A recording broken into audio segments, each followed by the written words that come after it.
César de Oliveira Santos. Cadê você? Aqui estou, Márcio Cruz. E aí? Tudo bem? Tudo em paz, você? Tudo bem também. A imagem está meio pixelada aí, mas vamos ver. Acho que vai rolar, né? Tá rolando. Estranho, né, cara? Parece que não está muito boa a conexão, mas vamos lá. Então vamos, sem mais delongas, né? Partir para a temática de hoje, que é episódio 151, né? E o tema de hoje é a obsolescência da ufologia. Meu Deus, vamos ver o que é isso. Bom, como sempre, eu faço um preâmbulo, né, da onde eu me inspiro para tirar esses coelhos da cartola. Mas isso aqui, na verdade, é bastante simples, tá? Muitas pessoas ainda me procuram com temas ou, sei lá, eventos, assuntos que tenham a ver com ufologia, né? Que tenham relação com ufologia. E, obviamente, que eu já não estou mais interessado nisso faz tempo, né? Faz muito tempo que eu não tenho o menor interesse em ufologia e as pessoas ficam, muitas delas, surpresas, outras não entendem, né? E muitas vezes eu não tenho oportunidade de responder ou de explicar. E aí eu fiquei pensando, né? Se para mim também fazia sentido a razão de eu não ter mais interesse por isso, e não estava muito claro, alguns pontos mais claros do que outros, mas também, mesmo para mim, assim, eu ainda não tinha tentado fazer uma análise aprofundada dos motivos, das razões que me fizeram me afastar desse tema, né, ou dessa temática. Então, eu resolvi tentar escrever alguma coisa para ver se saía, né, porque a escrita acaba sendo também para mim um processo terapêutico. Eu consigo colocar as minhas ideias em ordem quando eu escrevo. Acho que algo semelhante deve acontecer contigo também. E aí acaba que eu, me debruçando sobre meus próprios pensamentos, eu consigo me organizar. E aí surgiu aquele tema, eu falei, vou mandar para o Nito para ver se ele topa, né, uma mudança aos 45 do segundo tempo. Você topou, e é isso, tá? Então, na verdade, essa ideia de pensar não é um pensamento apenas meu, tá? Eu acho que tem outras pessoas por aí que devem pensar a mesma coisa. Não sei qual é a sua opinião, nunca parei para perguntar para você a respeito, mas suspeito de que alguns pontos sejam convergentes, né? Que é essa ideia de que a ufologia clássica ficou para trás, de que a gente se perdeu no meio do caminho. A gente, lógico, né? Eu estou generalizando, não tem como falar sobre um assunto tão amplo, tão diverso, sem generalizar, né? Não tem por onde. Vai ter sempre alguma exceção, fazendo um bom trabalho, fazendo coisas louváveis e edificantes, claro, né? Mas eu estou falando no geral, né? O escopo geral do negócio, que, a meu ver, parou no meio do caminho. E aí eu queria ver contigo como é que a gente pode fazer esse desenho, tá? Vamos passar rapidamente. Não dá também para abordar tudo. Eu acho que um episódio também não vai ser suficiente. Talvez seja necessário de fazer episódio 1, 2, 3, sei lá quantos demandarem. Mas para ver se a gente consegue ampliar um pouco esse horizonte e, a partir dessas críticas, tentar reconstruir, né? Ou seja, desconstruindo, como é que a gente pode reconstruir? Porque, afinal de contas, os fenômenos continuam a acontecer completamente indiferentes da nossa posição, disposição ou falta de disposição de ir atrás das informações. É indiferente, isso aí ocorre independentemente de nós. Então, se a coisa continua, né, para talvez o desgosto aí de alguns, eu acho que nada mais heróico, ou não vou dizer nem heróico, nada mais honesto do que a gente tentar, mesmo tendo essas experiências negativas do passado, tentar fazer alguma coisa útil a partir de então, né? Então já passo a bola para você para fazer os seus primeiros comentários. Não, legal. Bom, para começar, o tema é fascinante, né? A gente não... Estamos aqui, em parte, por causa disso também, direto ou indiretamente, né? O interesse na temática que acabou nos levando, e eu acho que felizmente a cair nos grupos Rama, outras pessoas caírem em outros lugares, pega muita gente no mundo inteiro há décadas, né? Há décadas. Eu acho que a gente tem várias maneiras de poder abordar isso e eu concordo com você. A gente pode pegar algumas coisas hoje, depois mais para frente outras perspectivas, mas é bem interessante. No descritivo você menciona o livro do Carlos Reis e do Birajara, que acho que é bem interessante, a gente pode conversar sobre isso, e depois pegar por ali, que eu sei que você tem uma guia, a gente vai junto dela e eu vou complementando com outras coisas que a gente vai conversando. Que tal? Pode ser, pode ser. eu acho que fazendo um panorama geral aí, né, desde pegando aí a Segunda Guerra Mundial e de lá para cá, talvez fosse natural a gente projetar nessas criaturas, mesmo porque, bom, há registros sobre isso depois, claro que ao longo do tempo a gente foi ampliando o leque e percebendo que até em registros históricos talvez haja alguma sinalização, algum rastro da presença desses eventos ao longo da história, mas levando-se em conta que a tecnologia começou a dar mais vazão para esse tipo de eventos a partir da Segunda Guerra Mundial, a partir com a invenção dos radares também, né? Os radares eu não me lembro se foi na Primeira Guerra ou na Segunda Guerra, não estou... Desculpa a minha ignorância, aqueles que estão me ouvindo agora, não me recordo exatamente se foi na Primeira ou na Segunda Guerra que a invenção do radar já foi utilizada por questões militares, claro. Mas, de fato, de lá para cá, a gente teve mais condições de avaliar esses eventos e principalmente registrar esses eventos, né, que até então estavam completamente fora de nossa capacidade de registro, né, também com fotografias, vídeos, etc. Né? Bom, eu acho que aí a gente acabou, né, se deparando em 2009 com um livro, né, lançado por Carlos Reis e Ubirajara Ribeiro, não é isso? Não, já Franco Rodrigues, Ubirajara Rodrigues. Por seu intermédio, inclusive, né? Foi você que me falou a respeito. Eu fui, inclusive, numa palestra que ocorreu lá na Paulista, se não me engano. A gente estava lá juntos, né, no lançamento do livro. E o livro chama-se A Desconstrução de um Mito, né? Por que os discos voadores podem não existir? O livro é uma crítica fortíssima por duas pessoas que vivenciaram isso, dois ufólogos de renome, né? E eu acho que eles é um ótimo livro para ser lido e revisitado. Eu acho que, né, é muito, muito útil. Porém, eu acho que eles pecam em alguns aspectos. Mas eu já queria passar para você para perguntar ou indagar se você se lembra do livro, quer comentar alguma coisa que você acha que é válido. Vamos lá. Sim, então, eu me interesso por assunto desde sempre, desde que a gente conversa, né? Comecei, como muita gente, com o livro do Von Däniken, do Era dos Astronautas, e desde então venho pesquisando isso direto, eu nunca parei, né? Quando surgiu esse livro, eu fui atrás ali e acabei também encontrando os outros dois livros que o Carlos Reis escreveu. Um sobre mais abordagem ao fenômeno OVNI sobre a parte sociológica, antropológica, e outro livro que ele falou de outros assuntos mais da área de ciências humanas.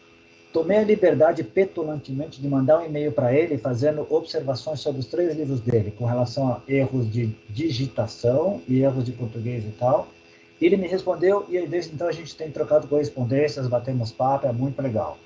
É um cara muito centrado, ele ficou dentro da ufologia 40 anos, militando ali dentro, depois ele foi percebendo com o tempo que aquilo não chegava a consenso, e basicamente a crítica maior os ufólogos, assim como a maioria das pessoas, são vítimas das suas crenças, dão mais bola para suas crenças do que para as evidências, né? Então foi por isso que ele se voltou contra. O Ubirajara, por coincidência, eu fiquei sabendo uma semana depois do caso Varginha, fiquei sabendo do caso antes de virar notícia nacional e internacional, foi no dia 20 de janeiro de 96, numa reunião com o falecido Aguinaldo, que falou isso numa reunião que eu estava no grupo dele, e depois...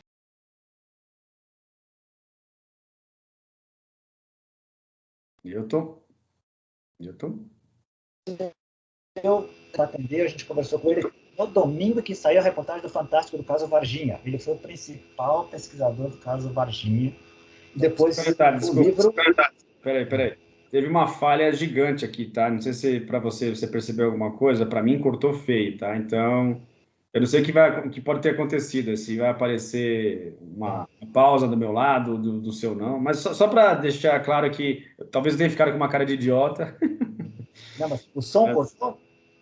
Cortou, na verdade, congelou tudo, tá? Som, imagem, tudo. Mas agora voltou. Então, vamos tentar, para não perder o fio da meada. Vamos lá.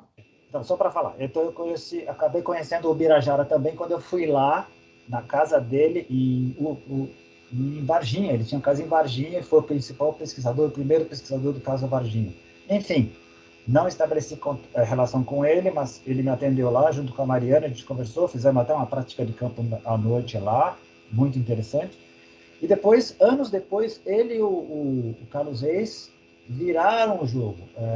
De grandes pesquisadores do fenômeno, começaram a olhar o estudo do fenômeno de maneira mais crítica, criticam o estudo do fenômeno e o fenômeno em si.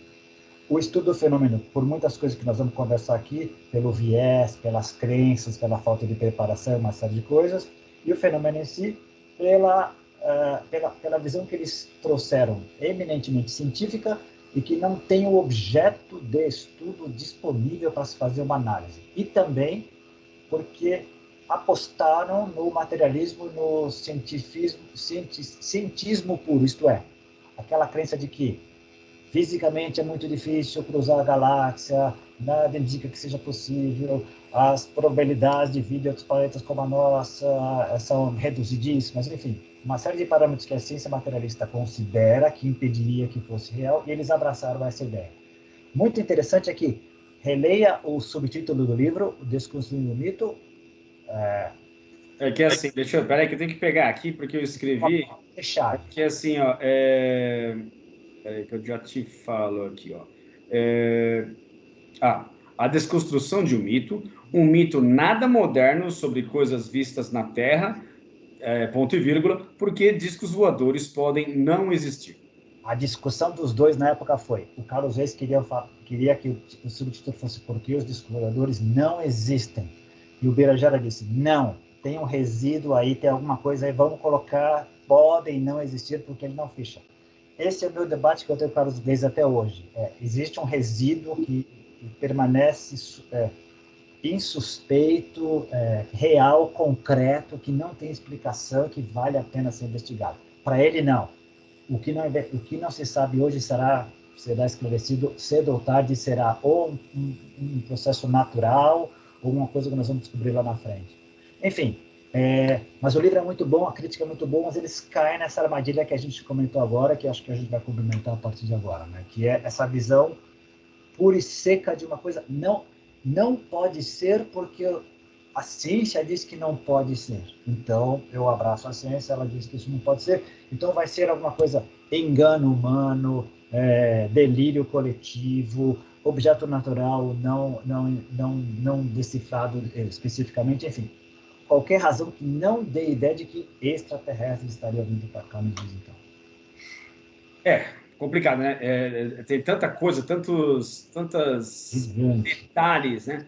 Mas uma coisa que talvez seja importante complementar a sua exposição é que também, apesar de todas essas dificuldades, de recursos, de falta de preparo, de vieses diversos, né, de acordo com a visão, o sincretismo aí envolvido em cada pesquisador, o grupo de pesquisadores, enfim, tem muitas variáveis em jogo. A gente também poderia avaliar também a falta de preparo para abraçar um universo de coisas e colocar tudo no mesmo saco, uma série de fenômenos que não necessariamente estão relacionados uns com os outros, e aí você rotulá-los de discos voadores ou rotulá-los de OVNIs, né, ou objetos voadores não identificados, seja lá o que for, sendo que o leque, por ser tão grande assim, deveria ser decupado em pedaços menores e separado de maneira a ter uma melhor classificação e não colocar tudo no mesmo saco. Eu acho que isso dificulta muito, cara. Não, sem dúvida. E próprio do objeto de estudo. Então, vamos fazer uma recapitulada. No momento que a ciência, com C maiúsculo, diz eu não quero estudar isso, não vale a pena ser estudado, e algumas pessoas vivenciaram aquilo, tiveram experiência concreta, e achavam que valia a pena pesquisar, o que elas fizeram? Eu vou me lançar para pesquisar isso, com as ferramentas que eu tenho. Então, cada um psicólogo foi pesquisar a partir da perspectiva de vida e de entendimento do mundo dele, um sociólogo foi fazer isso, um engenheiro, cada um visando a sua área. Décadas depois é que se percebeu que juntando disciplinas, fazendo um trabalho multidisciplinar, poderia se chegar um pouco mais perto daquilo. Mas no começo foi cada um na sua. baseado nas suas crenças ou experiências. Esse é o primeiro ponto. Segundo ponto, você falou da nomenclatura, muito complicada. Vamos pegar só na parte da Segunda Guerra Mundial em diante. Quando eles começaram a ver os chamados Foo Fighters, que, ao contrário do que a nova geração pensa, não é só uma banda de rock, mas vem de lá, eram as luzes misteriosas, fantasmagóricas que os nazistas, os russos, os americanos viam achando que era do inimigo, e depois foram descobrir que não vinha de lugar nenhum. Isso é bem no meio da Segunda Guerra Mundial.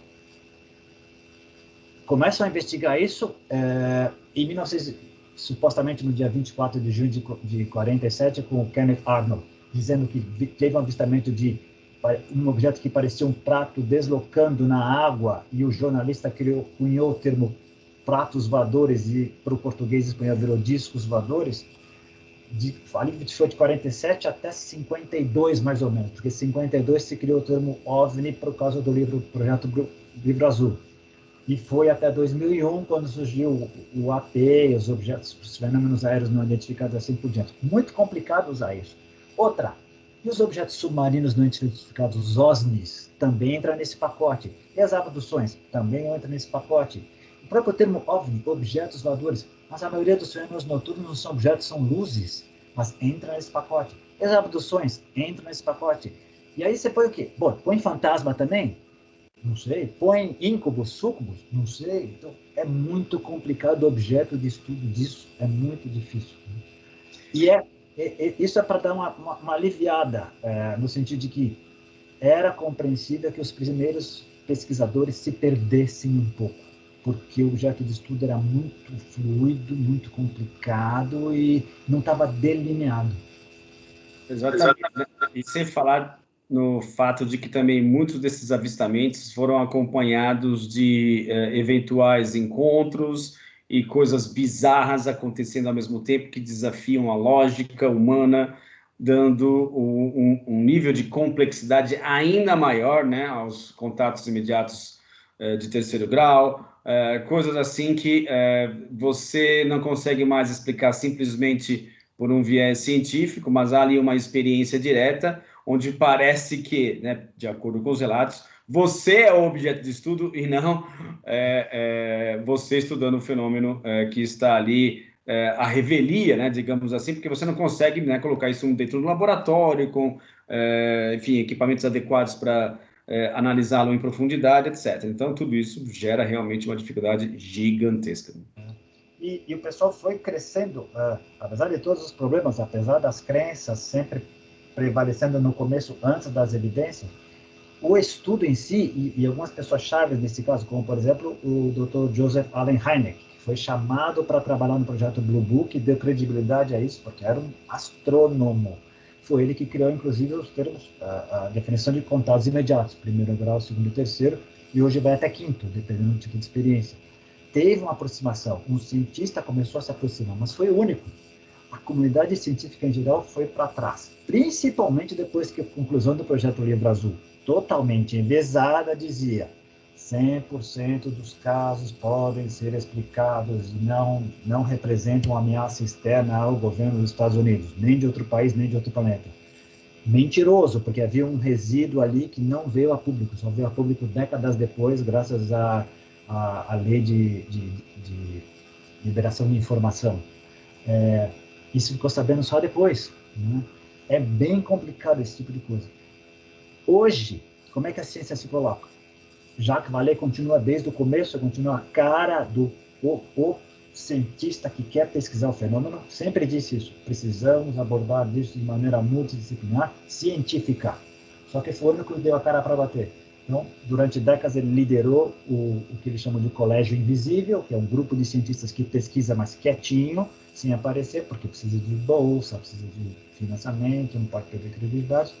E nos últimos anos, de 2 a 3 anos para cá, o Gary Nolan, que também é outro físico, também veio à tona e está dizendo: eu tive experiência, eu tive contato, sou físico e acho que tem que pesquisar isso aí, e agora está vindo à tona.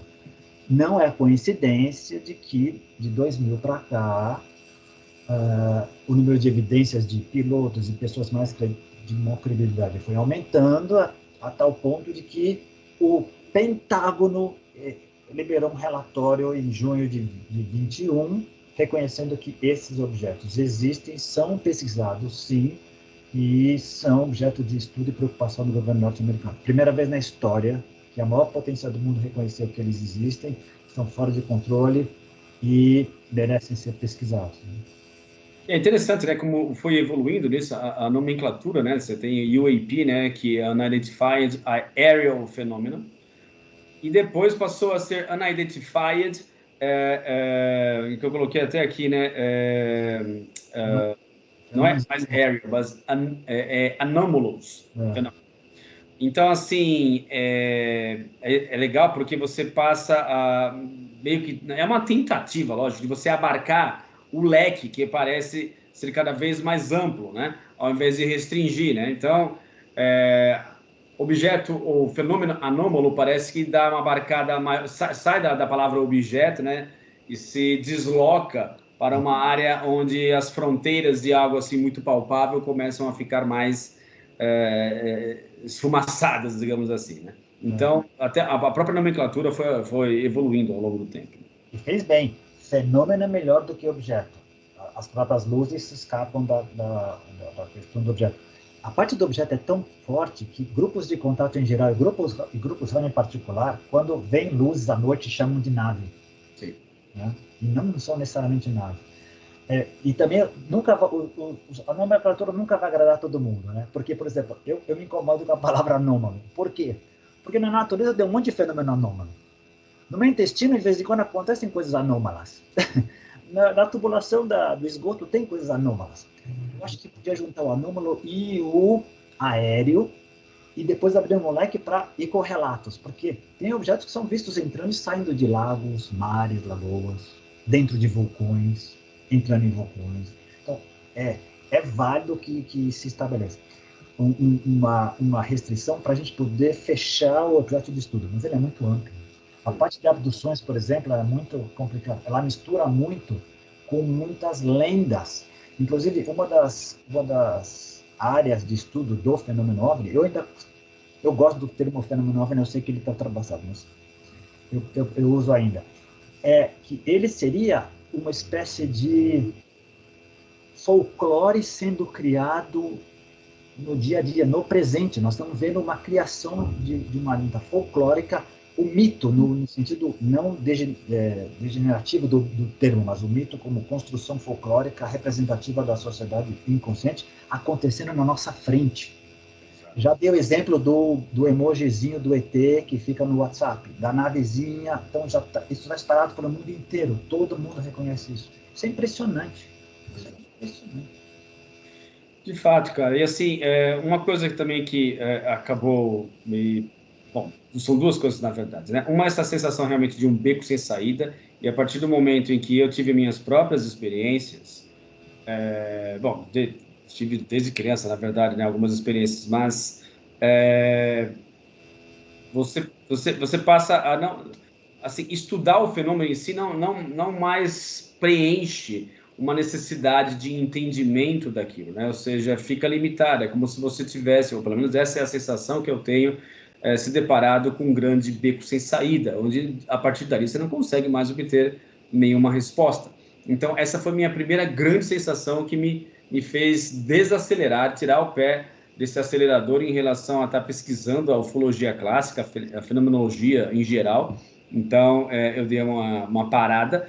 E depois, posteriormente, o estudo da consciência, onde a coisa ainda se distanciou grandemente, ainda mais, porque, como em tudo, né, a gente vem falando sobre consciência, sei lá, inúmeros episódios aí nessa série, nesse projeto que nós temos aqui, né, em Contatos Insólitos.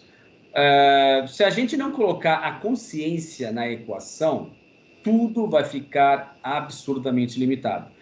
É válido para tudo, né? Então, por que não? A ufologia não poderia ficar de fora. Também dentro da ufologia é complicado, porque se você não coloca consciência dos seres, ou seja, das pessoas, dos profissionais que estão estudando o fenômeno, se você não coloca isso na jogada, na fórmula, tudo fica arruinado de princípio, logo de saída, né? Então, esse é um problemaço. Problemaço. Você colocou muito bem. É, o, o, a, A felicidade do título, da obsolescência da ufologia que você colocou, eu acho que vem muito dos primórdios dos pesquisadores que já, de novo, muito calcados nas crenças, já cravaram, são extraterrestres, e muitos deles foram além. São extraterrestres de Marte, Vênus, Júpiter, dos reptilianos, arturianos, arcontes, e começaram a cravar uma série de coisas, pleiadianos, e essa tipologia. Pode até ser que tenha algum tipo de fundo de realidade aí, pelas experiências de algumas pessoas, mas no momento em que o pesquisador crava aquilo como parte da verdade, ele não está nem percebendo que ele está se restringindo e está matando o objeto de estudo. Então, é isso que afastou pessoas como eu e você, e várias outras pessoas, Carlos Reis e o Birajara, como a gente comentou no começo do livro, no começo do papo. Esse é o primeiro ponto. Segundo ponto,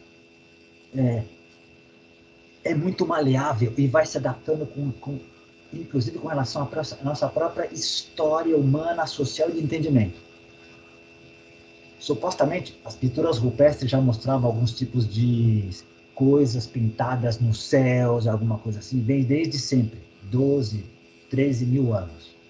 Idade Média, pinturas, entre o século zero e o século XV, várias pinturas, não faltam palestras de pesquisadores do fenômeno OVNI que mostram isso acontecendo, inclusive desenhos de discos mesmo, vários. Os pesquisadores, os próprios ufólogos, criaram o termo. A partir de 47, com Kenneth Arnold, surgiu a era moderna dos discos voadores. Bárbaro. Muita gente agora, até para complementar o que você falou agora com relação aos termos, a partir do momento que o principal país do mundo, a principal potência do mundo, reconhece a existência e a necessidade de pesquisá-los, teve início a era contemporânea dos objetos voadores não identificados, ou desse fenômeno que merecia estudo. Uma coisa é certa, como você falou, sem colocar consciência, não tem como avançar muito, vai ficar muito limitado. O grande Jacques Vallée, que continua para mim sendo uma grande referência, sempre disse: a gente tem que estudar de maneira científica, mas principalmente dar bola para a testemunha e ser muito cautelosos nós, os pesquisadores, porque a nossa interação sempre vai interferir na interpretação desse fenômeno. Sem contar que a parte consciencial daquelas, pode haver inteligências por trás disso. E a gente teria que colocar isso na equação. E para terminar essa minha parte de já te passar a bola, é muito angustiante ficar com essa ideia de que, puxa, eu estou enxugando gelo porque eu não tenho como pesquisar coisa, né? É isso ou aquilo. Porque surgiram várias hipóteses também.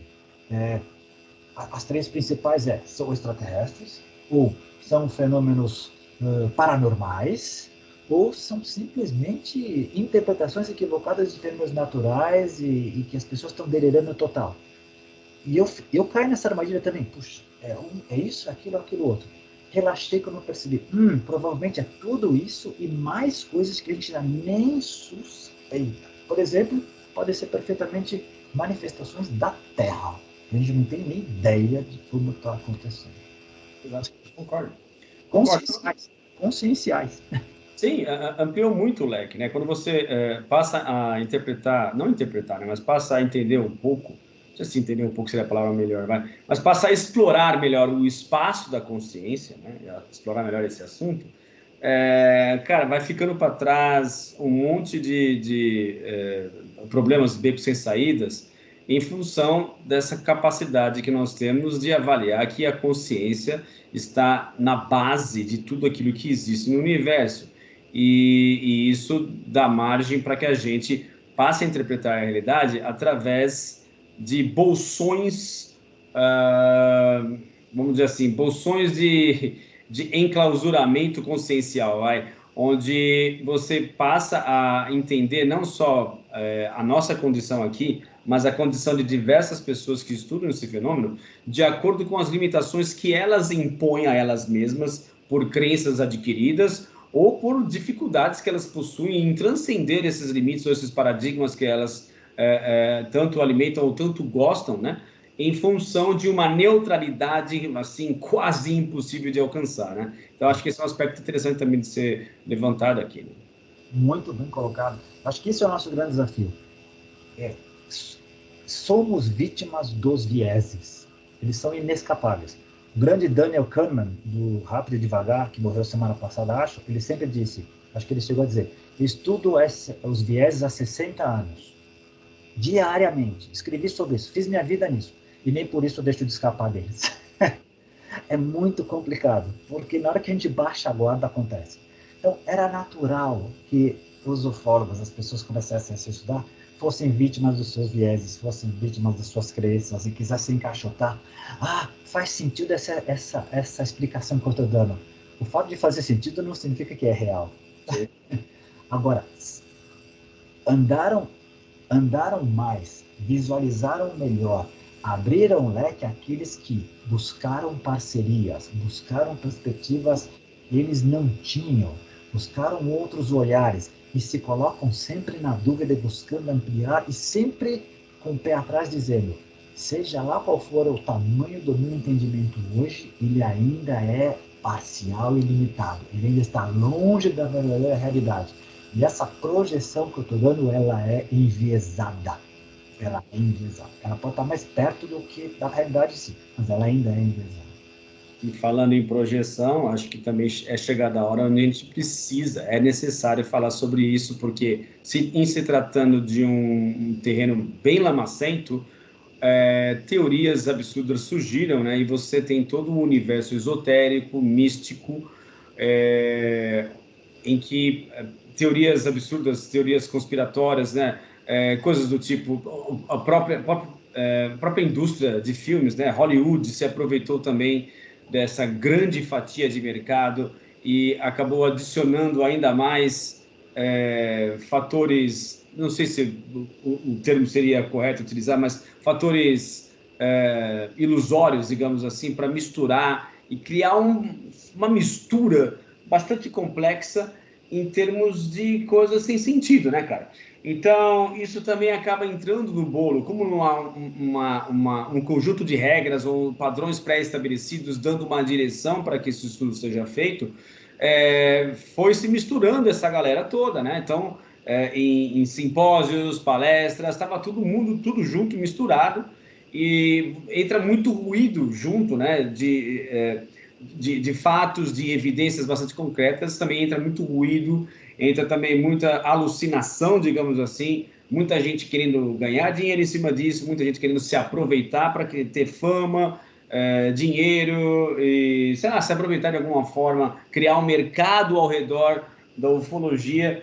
Tudo isso também cria altos níveis de distorção, que fica impossível você realmente controlar e me faz lembrar inevitavelmente daquela cena icônica, né, do filme Contato, né, quando a Jodie Foster vai...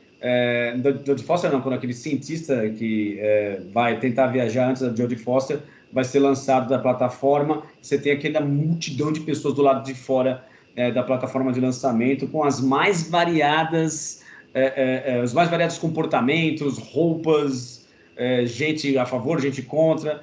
Então, cara, isso é também um problema muito sério. Isso é um reflexo da nossa cultura humana. Vamos reconhecer isso, né? E de novo, parece que eu tenho bastante compaixão conosco, né? Esses símios que nós nos tornamos. Seria natural que fosse assim, porque a gente põe tudo no mesmo saco porque esse tema é inesgotável. Exemplo, quantas pessoas não põem Jesus nessa jogada também? Talvez os pesquisadores do fenômeno OVNI do lado de lá de Greenwich coloquem Buda na jogada também, tudo isso, Ahura Mazda, Alá, e uma série de coisas. É inesgotável. Por isso que muita gente começa a navegar isso nesse pântano e se afoga. É muito natural que se afogue. É muito natural que mal ponha o pé, já saia. Eu não vou conseguir navegar isso. É para poucos. É muito complicado entrar, se manter ali de maneira sã, lembrando e sempre... Porque a grande sacada para mim que é a ideia do Jacques Vallée. No mínimo, é uma ótima oportunidade de aprendizado individual e coletivo. No mínimo, só por isso já vale a pena pesquisar. O problema é, tudo que você colocou, o que vem ao redor, sistema econômico, sistema religioso, sistema financeiro, sistema social, todo ele ao redor disso tem seus interesses. No momento que eu tenho meu interesse, seja ele qualquer, eu estou querendo puxar a sardinha, a fogueira inteira para o meu lado. A fogueira teria que estar lá, a fogueira teria que ser só um objeto de estudo. Eu não tenho que ir lá botar a mão e puxar para o meu lado. Mas a gente faz isso naturalmente. É natural. São os poucos que reconhecemos isso. Vamos abordar de maneira multidisciplinar. Vamos tentar baixar agora. Vamos tentar elucubrar o máximo possível, sempre lembrando que vai além. E, uma coisa que você gosta muito, o desenvolvimento da tecnologia nos ajudou, inclusive, a criar outras perspectivas da coisa. Exemplo, muita dessa parte do fenômeno que a gente vê hoje, que a gente achava que necessariamente era um objeto físico, uma nave física, tal, pode ser holografia. E não invalida nada. Se foi uma holografia criada por uma inteligência exterior a nós, o mistério continua. O mistério continua. Não invalida nada, mas é um ingrediente a mais. Né? Outra, inteligência artificial. Se a gente está brincando com isso, uma civilização qualquer, que seja 100, 200 anos na frente, não está brincando com isso também? Se a gente cria bots para ficar respondendo perguntas básicas, será que não tem bots para responder comunicações básicas? São elucubrações humanas, antropomórficas, mas que só a tecnologia nos permite criar graças ao que a gente vivenciou. Quem começou a estudar esse fenômeno há 60 anos, 75 anos, não tinha a mínima ideia disso. E apelando, inclusive, para um trecho do episódio passado, que a gente falou sobre o filme A Chegada, né? Acho que é interessante também a gente falar sobre essa infantilidade ou essa imaturidade ao projetar nesses eventuais seres, né? Porque a gente parte do princípio que existem seres por trás dessas luzes, desses eventos que nos parecem serem dirigidos de forma inteligente, e analisar, ou sei lá, através do próprio folclore ou da ideação que é retratada nos filmes, por exemplo, hollywoodianos, de seres que consigam falar com a gente ou de aprender a nossa língua, coisas assim, né? Então, esse é também um aspecto bastante peculiar, porque é simplista do ponto de vista de você simplesmente fazer uma tradução. Por quê? Nós, seres humanos, biologicamente falando, independente de você ter nascido aqui, na China, na África, etc., por mais que haja diferenças, que a gente denomina de diferenças étnicas, digamos, você tem que concordar que somos biologicamente extremamente similares, né? Então, né, somos seres com os mesmos sentidos, o mesmo tipo de cérebro. Então, assim, a tradução, né, o sistema cognitivo é idêntico. Então, a tradução, né, de uma linguagem para outra, mesmo que você traduza de inglês para chinês, de chinês para português, de português para aramaico, não importa. A linguagem nos parece bastante diferente, então, quando você fala assim em tradução, nossa, é possível você traduzir de uma língua que não tem nada a ver com a nossa para cá, tudo bem. Mas, mesmo em termos de gramática, embora isso possa nos parecer um grande elefante branco, uma coisa difícil de lidar, em termos fisiológicos, cara, somos praticamente idênticos. Então, o sistema cognitivo humano, no geral, ele é idêntico, ele é praticamente o mesmo. Agora, quando a gente coloca na mesa seres de eventuais lugares onde as condições físicas criaram sistemas biológicos completamente diferentes, com sentidos completamente diferentes, cérebros diferentes e necessariamente sistemas cognitivos muito diferentes dos nossos, como é que fica essa questão da tradução, cara? Uma questão de sintaxe, né? Uma questão simplesmente gramatical? Não. Vai ser uma questão conceitual, de fato. Ou seja, a maneira como esses seres enxergam a vida não tem nada a ver com a nossa. Necessariamente, uma tradução não poderia apelar simplesmente para uma questão de gramática apenas. Ela teria que adentrar a fundo, e aí vamos, né, falar mais uma vez sobre a consciência, nos aspectos arquetípicos, que esses sim nos parecem ser universais, até que nos provem o contrário, né? Também projetamos isso, não sabemos se isso de fato existe uma continuidade, né? Mas dentro do raciocínio que a gente vem tomando nessa proposta, nesse projeto de contatos insólitos, nos parece razoável de que haja uma extensão da consciência ao longo do universo. Então, por que não um tipo de comunicação apelativa a algo que nós tenhamos em comum, que seja os arquétipos, que seja a simbologia, né? Que seja realmente as metáforas e não coisas literais. Então, fica realmente muito caricato essa ideia de uma civilização vir até aqui e buscar traduzir, ou mesmo em alguns filmes, né, já retratando isso, a gente tentando traduzir a língua deles, quando na verdade a coisa é muito mais complexa do que isso, né? Então também eu acho que esse é um campo bastante interessante de falar a respeito disso. Noam Chomsky, que é também como é que fala a pessoa que estuda as línguas, tem um nome para isso, não é etimólogo, Linguista, linguista, era isso que eu queria dizer. Ele fala justamente isso, que nós, como seres humanos, como seres biológicos, né, carregamos dentro de nós um aparato cognitivo que é idêntico. Né? Então, é natural para a gente pensar que estamos traduzindo línguas, estamos fazendo grandes coisas, mas a lógica subjacente a todas as línguas é a mesma. Né? Então, é só uma questão de vocabulário e de uma gramática diferenciada, né? Mas não necessariamente de uma base cognitiva completamente diferente, como deveria ser, por exemplo, seres advindos de outros órgãos ou de outros sistemas. Né? oh, sensacional. Acho que esses últimos 5 minutos seus deveriam ser tirados assim para fazer um trechozinho que impecável, cara. Acho que é bem por aí. A gente que trabalha com língua, e eu me lembro que eu fiz um estudo sobre isso, uma língua é muito mais do que traduzir palavras, ela expressa cultura e vai além, é muito mais desse grupo de pessoas que compartilha aquele tipo de conhecimento, aquele tipo de expressividade.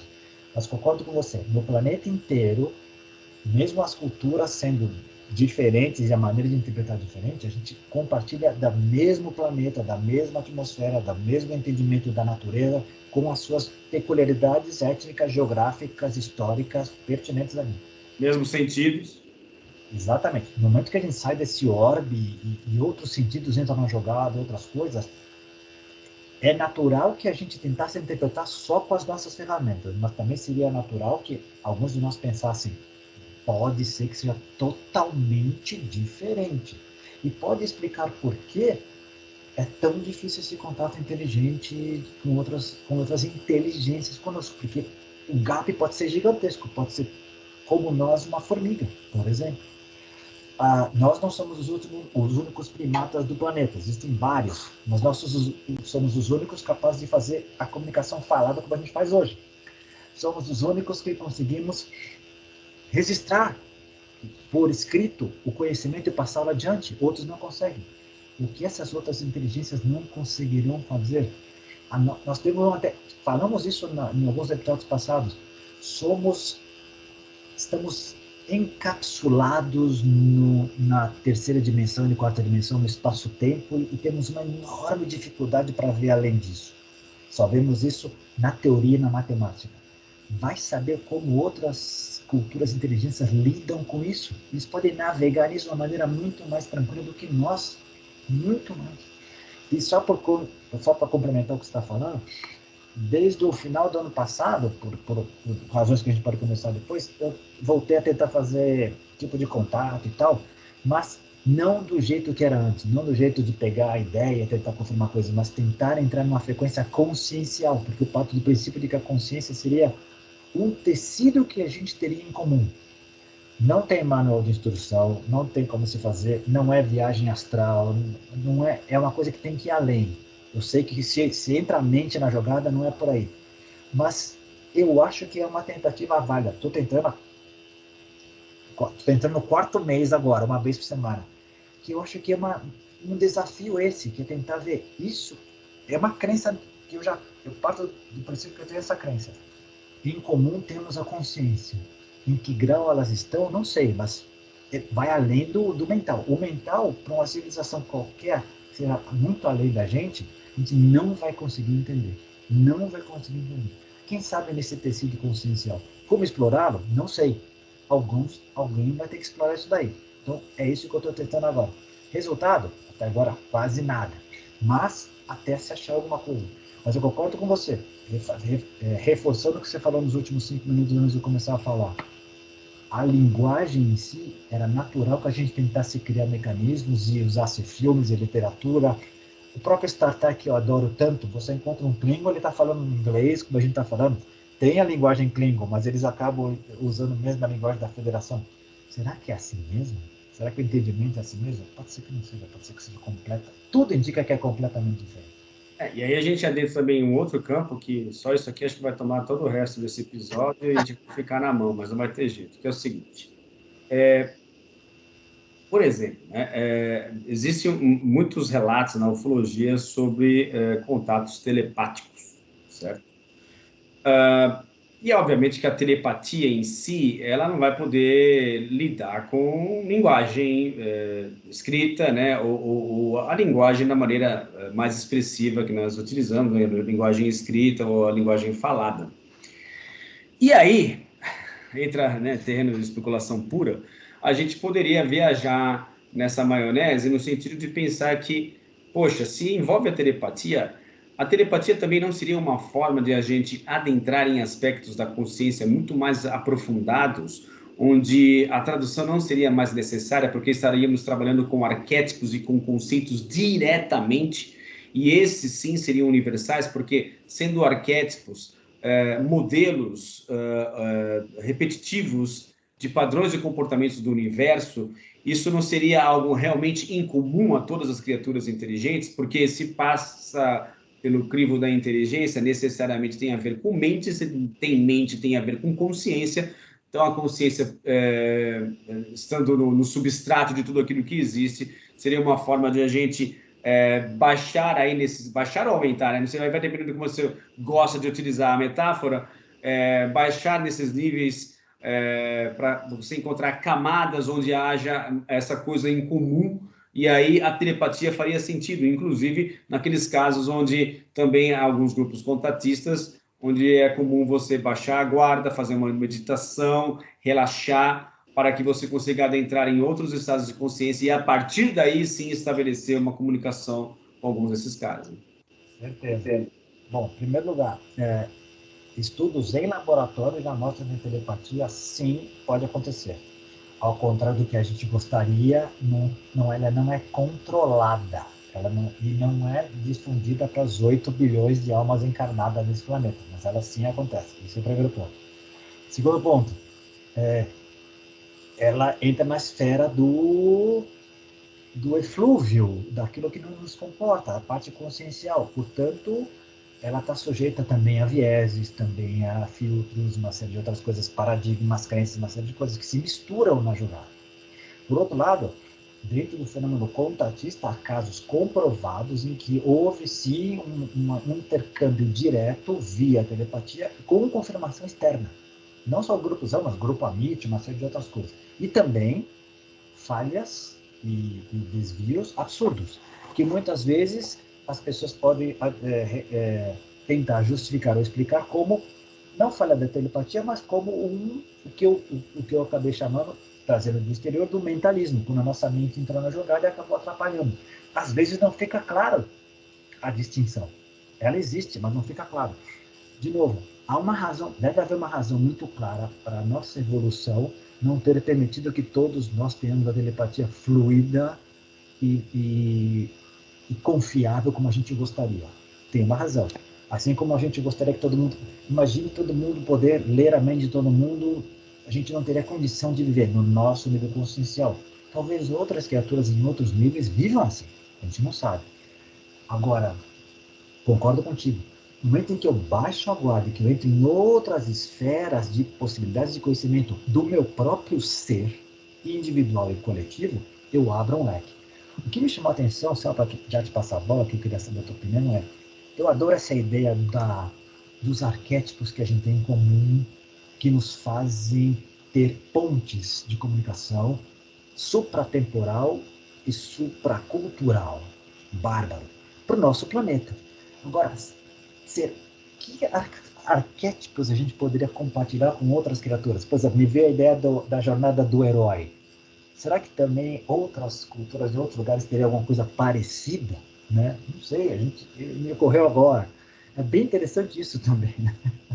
Eu acho assim, talvez haja, pela força da gravidade e da concentração na biosfera aqui desse planeta, um nível de consciência coletivo, onde as coisas tendem a ficar mais ou menos por aqui, apesar de eu entender, disso ter uma certa lógica no meu entendimento, também seria possível pensar de que, assim como tudo na natureza, não existe essa perfeição ou esse determinismo em relação a limites. Então, falando sobre mente ou consciência, essa capacidade nossa de associar ou dissociar, ela é muito fluídica, ela é muito, como eu posso dizer assim, gasosa, não é esse termo que eu queria utilizar, mas ela se interconecta e se compartilha com outros níveis, dentro dos quais a gente poderia especular se não teriam escapes para além do nosso planeta em termos de consciência, onde você conseguiria penetrar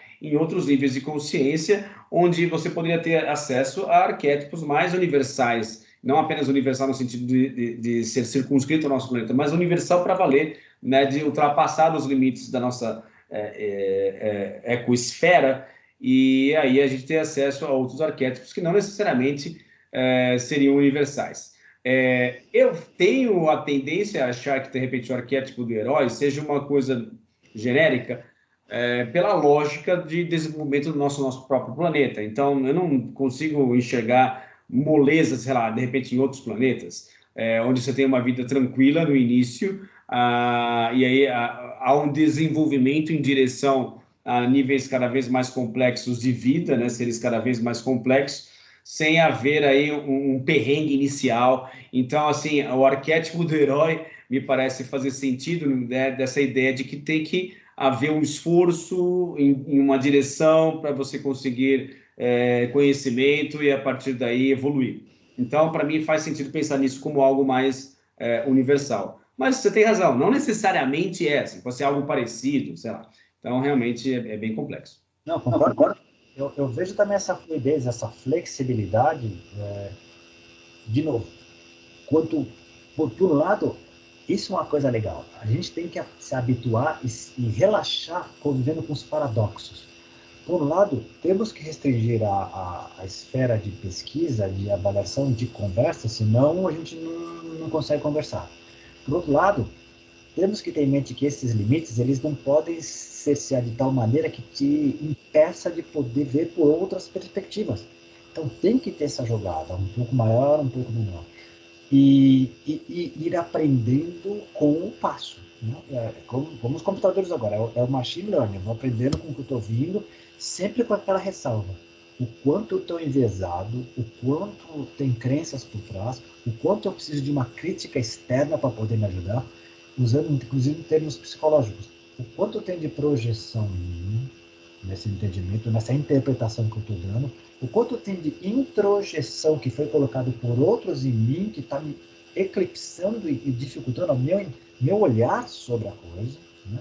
Tudo isso conta. Quanto tem de sombra aí que está me impedindo de ver, que está envezando, inclusive, meu olhar. Tudo isso, de novo, a gente está agregando dificuldades e mostrando como é complicado esse estudo em si. Para muita gente, é muito para mim, não dá, eu preciso simplificar. E é compreensível que seja assim. Para outros, os mais ousados, aqueles que têm capacidade, é isso que eu quero tentar abarcar tudo isso, tentar colocar isso. Eu sei que talvez eu nunca vá conseguir, e tudo bem. Quando você consegue relaxar com isso, tudo bem, talvez eu nunca vá conseguir, mas vale cada dia, cada momento que eu vou um pouquinho além, a coisa fica interessante. Uma coisa é certa, vale a investigação por tanto que a gente pode aprender. E tanto, e, de novo, individualmente e coletivamente. É impressionante o que a gente pode aprender. E, usando um termo que a gente adora, consciencialmente também. E assim, é também interessante que dentro desse leque, ou esse, digamos assim, esse labirinto das teorias conspiratórias, eu também percebi ao longo do tempo de que chega uma hora em que você não tem mais terreno fértil para você colocar pilar algum, né? Então, é meio que um abandono mesmo disso antes que você fique completamente louco, porque vai sempre ter alguém na próxima esquina com uma teoria mais complexa, com informações tiradas não sei da onde, com documentos vindos não sei da onde, e isso não leva a lugar nenhum.